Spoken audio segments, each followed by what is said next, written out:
Alhamdulillahi Rabbil Alamin.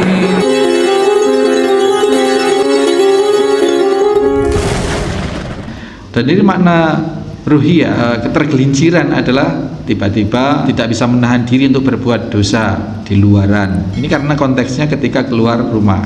Tergelincir dari sebab diri sendiri, atas inisiatif sendiri, atau tergelincirkan oleh faktor luar.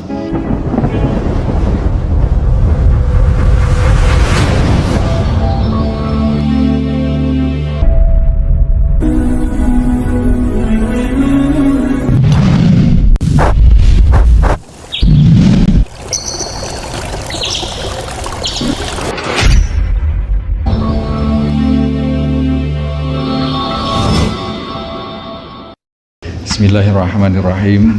Assalamualaikum warahmatullahi wabarakatuh. Innal hamdalillah nahmaduhu wa nasta'inuhu wa nastaghfiruh wa na'udzu billahi min sururi anfusina wa min sayyiati a'malina may yahdihillahu fala mudhillalah wa may yudlil fala hadiyalah. Asyhadu an la ilaha illallah wahdahu la syarikalah. Asyhadu anna Muhammadan abduhu wa rasuluhu la nabiyya ba'dah. Allahumma salli wa sallim wa barik ala Muhammadin wa ala alihi wa sahbihi wa mawala. Qala Allah Ta'ala, ya ayyuhalladzina amanu taqullaha haqqa tuqatih wa la tamutunna illa wa antum muslimun. Qala Allah Ta'ala aidan, ya ayyuhan nasu taqu rabbakumul ladzi khalaqakum min nafsin wahidah wa khalaqa minha zawjaha wa batha minhuma rijalan katsiran wa nisaa'a wattaqullaha alladzi tasaaluna bihi wal arham innallaha kana 'alaikum raqiba. Ya ayyuhalladzina amanu taqullaha wa qulu qawlan sadida yuslih lakum a'malakum wa yaghfir lakum dhunubakum wa may yuti'illaha wa rasulahu faqad faza fawzan 'azim. Amma ba'du, fa inna astaqal hadis kitabullah ta'ala wa khairan huda Muhammad sallallahu alaihi wasallam wa sarral umur muhdatsatuha. Hadirin hadirat jamaah mushola Al-Hikmah Talkandang Situbondo serta segenap mustami dimanapun berada, rahimani wa rahimakumullah. Kita pekan lalu sampai pada satu penggalan kisah, sepenggal kisah dari satu kisah besar. Hadis yang dinukilkan oleh Al-Imam An-Nawawi di dalam kitab Riyadhus Shalihin, yakni mengenai bagaimana kekhawatiran atau wujud cinta, wujud kesetiaan seorang sahabat karib yang sangat-sangat membenarkan risalah yang dibawa oleh Nabi Shallallahu Alaihi Wasallam. Itu kisah yang sangat fenomenal di mana Nabi Shallallahu Alaihi Wasallam hijrah di saat-saat terakhir gelombang hijrah, di mana para sahabat yang lalu telah pada hijrah, kemudian di puncak kegentingan di mana kaum kafir Quraisy telah bulat, beberapa suku telah rapat untuk memberikan kontribusi. Dari 100 orang itu harus diisi dari semua suku yang ada di Makkah kala itu untuk membunuh Nabi Shallallahu Alaihi Wasallam. Karena bagaimanapun Nabi ini adalah seorang anggota suku atau dari Bani Hashim, ini adalah suku utama. Bahkan penjaga Ka'bah itu Abdul Muthalib itu berada di dalam suku Bani Hashim, sehingga sedemikian terpandang, terhormat dan merupakan masyarakat utama. Belum lagi keluhuran Nabi Shallallahu Alaihi Wasallam, bahkan sejak sebelum jadi Nabi dan Rasul sudah diakui oleh semua kalangan. Kita ingat dikala beberapa suku di Mekah ini berebut untuk meletakkan Hajar Aswad di Ka'bah, ketika Ka'bah itu terjadi kehancuran, kemudian dibangun terus untuk meletakkan Hajar Aswad ini adalah satu bentuk kehormatan atau satu bentuk apa? Satu bentuk legitimasi, satu bentuk legacy kalau sekarang, satu bentuk apa? Satu bentuk tindakan yang sangat penting, sehingga masing-masing suku di Makkah kala itu merasa ingin untuk membuat legacy atau mengambil momentum meletakkan Hajar Aswad, batu hitam di samping multazam di Baitullah itu, sehingga mereka berapat kemudian sepakat untuk meminta Nabi Shallallahu Alaihi Wasallam untuk memberikan pengadilan. Akhirnya atas bimbingan wahyu pastinya Nabi Shallallahu Alaihi Wasallam memutuskan sudah semua masing-masing suku digelarlah kain, masing-masing suku memegang ujung-ujung kain itu. Batu Hajar Aswad ditaruh di tengahnya, jadi satu lembar kain kotak. Kemudian masing-masing suku di Mekah yang merasa berhak untuk meletakkan Hajar Aswad itu, Pak, digotong, Pak, gotong, kemudian didekatkan di tempatnya di pojok mana ini, pojok selatan timur napa namanya, Pak? Selatan timur napa? Selatan timur napa nih? Nek sana kan Tenggara nggih. Sana rukun Yamani, timur laut. Timur laut bukan yang sana ya. Tenggara, Pak, Tenggara. Nggih. Itu kalau ada statnya tawaf itu di situ. Lalu didekatkan oleh semua suku yang memegang kain itu, kemudian Nabi lah yang meletakkan. Artinya apa? Bahwa Rasul Shallallahu Alaihi Wasallam ini sudah menjadi masyarakat, sudah menjadi tokoh utama, bahkan sejak sebelum jadi Nabi dan Rasul sekalipun. Sehingga untuk membunuh Nabi Shallallahu Alaihi Wasallam mereka juga mikir sebenarnya, Pak. Kalau dari suku Quraisy nanti catatan hitam untuk sejarah, catatan sejarah hitam untuk suku Quraisy untuk selamanya. Kalau dari suku yang ini nanti juga, akhirnya mereka memutuskan untuk membunuh Nabi, semua harus ada keterwakilan. Tim pembunuh ini harus ada keterwakilan dari semua suku. Nah, berjumlahlah kurang lebih 100 pemuda orang yang ini tugasnya mengejar, menemukan dan membunuh Nabi Shallallahu Alaihi Wasallam. Nah, penggalan kisah di mana Nabi hendak hijrah kemudian dikejar untuk dibunuh inilah hadis yang ke-81 kemarin kita kaji, di mana Sayyidina Abu Bakar As-Siddiq menemani sedemikian lekat kepada Nabi, berada di dalam Gua Thur dan bersembunyi. Kemudian para pengejar ini berhasil untuk mengikuti jejak sampai di mulut gua. Sampai-sampai Sayyidina Abu Bakar As-Siddiq melihat, aku melihat tapak-tapak kaki mereka berada di atas kepala kami.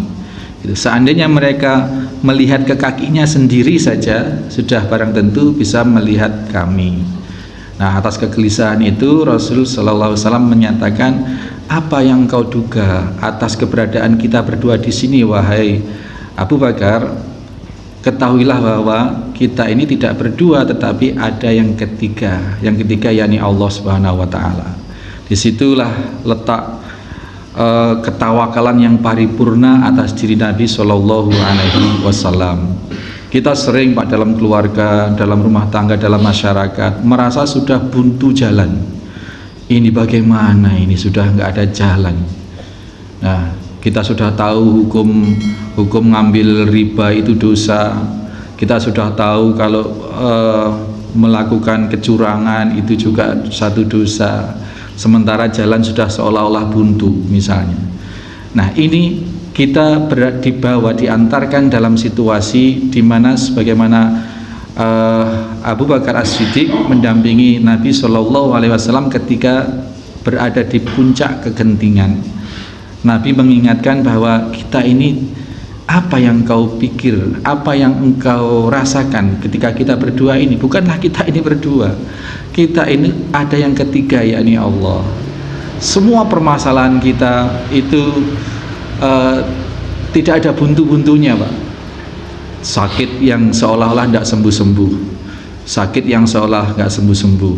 Nah, ketika sudah para medis atau ilmu kedokteran sudah menyatakan angkat tangan, berarti sesungguhnya Allah itu ingin mengantarkan kesadaran kita bahwa segenap makhluk ini tidak berdaya. Sebenarnya Allah itu ingin menghadapkan kita pada satu kenyataan kekuatan yang maha kuat. Jadi dikala buntu secara hukum sunatullah, secara manusiawi, ekonomi, politik, kesehatan misalkan, ini sesungguhnya Allah sedang mengantarkan kita pada kesadaran bahwa ada kekuatan di luar kekuatan segenap makhluk di alam semesta ini. Ini Pak yang harus kita pegang kuat-kuat, sehingga dimanapun kita berada, dalam situasi apapun kita hadapi, kita akan punya motivasi atau punya keyakinan, punya ketenangan, sehingga tidak berpikir untuk melenceng dari kesabaran, tidak melenceng dari jalan Allah, jalan yang benar, karena yakin tidak usah melenceng pun kita pasti di backup oleh Allah Subhanahu wa ta'ala. Ya, jadi barang siapa yang bertawakal kepada Allah, ya, sudah sangat populer prinsip ini, maka Allah akan menyelesaikan, akan memberikan pertolongan. Ini hadis yang kemarin, yang ke-81. Kita masuk ke hadis yang ke-9 di bab yakin wa tawakkul ini. Hadis yang ke-9, at-tasi'u. Hadis yang ke-9 atau dalam urutan kitab ini pada 82. Al-ummi mu'minin Ummi Salamah, dari ibunda kaum muslimin, maknanya adalah istri Nabi SAW, bernama Ummu Salamah. Wasmuha Hindun bin Abi Umayyah Hudzaifah al-Mukhzumiyah radhiyallahu anha.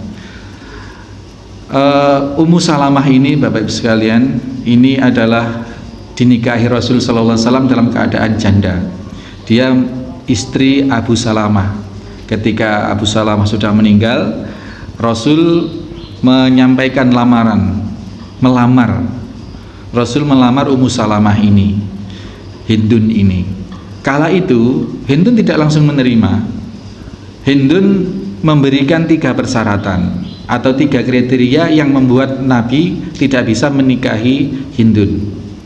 Nah, kemudian ketiga-tiganya ini dijelaskan oleh Nabi dan dipatahkan oleh argumentasi Nabi SAW. Ini nanti kita bahas di kesempatan yang lain. Tidak usah ditanyakan apa Ustadz syaratnya 3 kok sampai Hindun merasa tidak bisa dinikahi oleh Nabi. Kemudian Nabi memberikan pencerahan dan terpatahkanlah. Akhirnya diterima lamaran Nabi dan menikahlah Ummu Salamah dengan Nabi SAW, sehingga dia bergelar diantara Ummul Mukminin atau ibu kaum muslimin. Artinya apa? Nabi SAW ini juga di sisi-sisi tertentu sama dengan manusia biasa, Pak. Sama dengan kita-kita. Ngelamar perempuan juga pernah mau ditolak gitu. Pak Kafi dulu lancar ya, ngelamar ibu lancar, nggak ditolak. Ya, jadi sisi-sisi manusia Nabi SAW lengkap ya. Ya pernah ditolak gitu.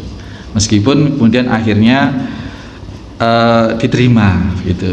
Baik, itu intermezzo dan itu memang ada pelajaran tersendiri nanti di bab yang lain. Dari Salamah, nama aslinya adalah Hindun, disebut radhiyallahu anha karena beliau hidup di masa Nabi, kemudian beriman di masa Nabi dan bertemu dengan Nabi, bahkan pada akhirnya menikah dengan Nabi sampai Nabi akhir hayat beliau. Beliau menceritakan, Ummu Salamah ini, Hindun ini radhiyallahu anha, karena anna Nabi sallallahu alaihi wasallam, bahwasanya Nabi Muhammad sallallahu alaihi wasallam, karena idza kharaja min baitihi, setiap kali Nabi sallallahu alaihi wasallam keluar dari rumah beliau, qala, beliau menyatakan atau mengungkapkan atau berdoa, bismillahi tawakkaltu 'ala Allah. Ini yang sangat-sangat familiar, anak-anak PAUD, anak-anak playgroup hafal semua. Nah, kita yang sudah tua seperti ini kalau nggak hafal ya kebangetan ya. Bismillahirrahmanirrahim. Ini yang sering kita ya, selalulah bismillah. Itu selalu kita keluar pakai itu. Dengan nama Allah aku berserah diri, aku bertawakal. Aku bertawakal kepada Allah. Tapi sesungguhnya doa itu masih ada rangkaiannya yang diamalkan oleh Nabi SAW, dan seyogyanya juga kita amalkan. Sambungannya itu harus kita upayakan karena sangat penting. Apabila Nabi keluar dari rumah beliau senantiasa berdoa, Bismillahirrahmanirrahim. Allahumma inni a'udzubika an udilla au udalla.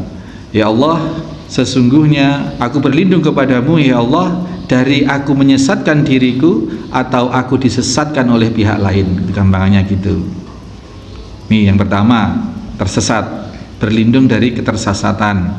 Bukan sesat jalan, mau ke Mimbaan harusnya ke gang itu belok kanan menjadi harusnya belok kiri jadi belok kanan.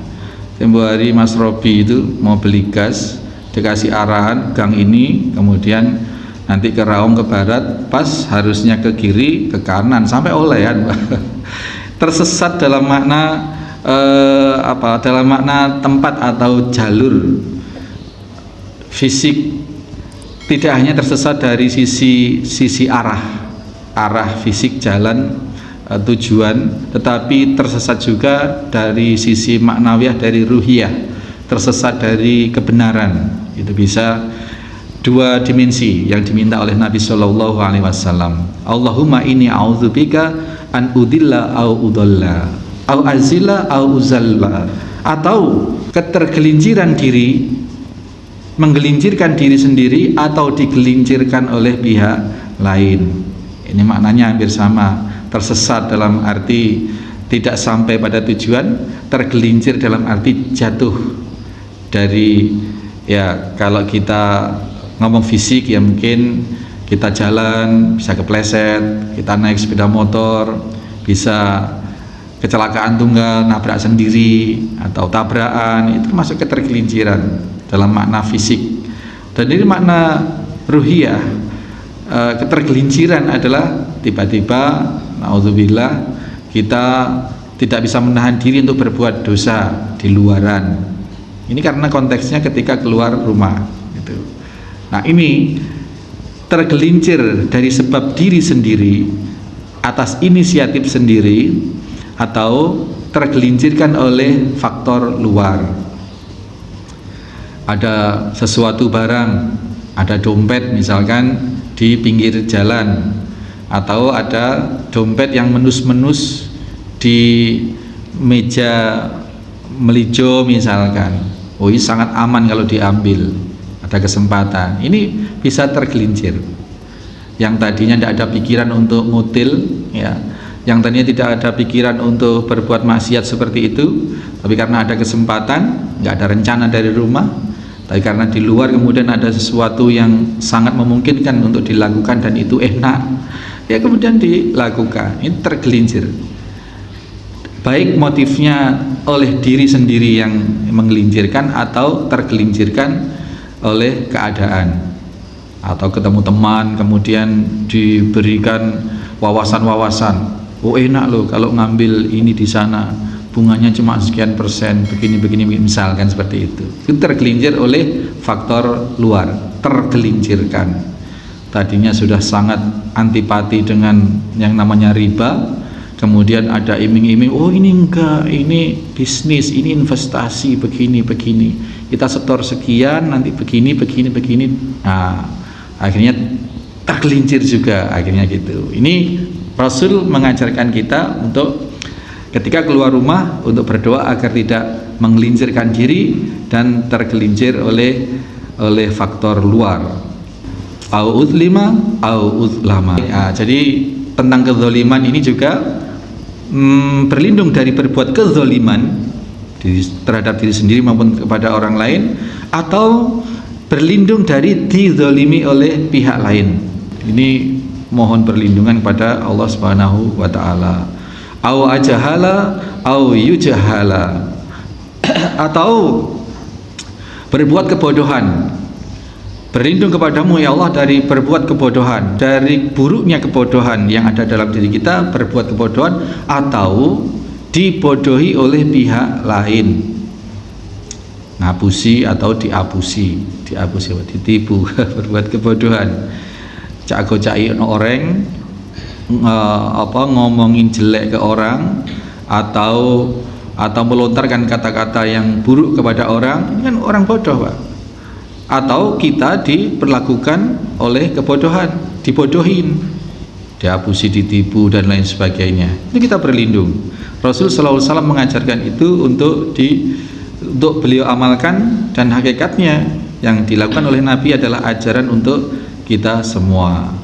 Ajahala au yujahala alayya, berbuat kebodohan maupun dibodohi oleh orang lain. Ini hadis sahih rawahul Abu Dawud wa Tirmidzi wa ghairuhuma bi asatida sahihah. Ini hadis sahih dari berbagai tinjauan, dan Tirmidzi menyatakan bahwa hadis ini hasan sahih, derajatnya sedikit di bawahnya sahih. Dan wa hadza lafdu Abi Dawud, dan yang kita baca tadi adalah lafaz menurut Abu Dawud.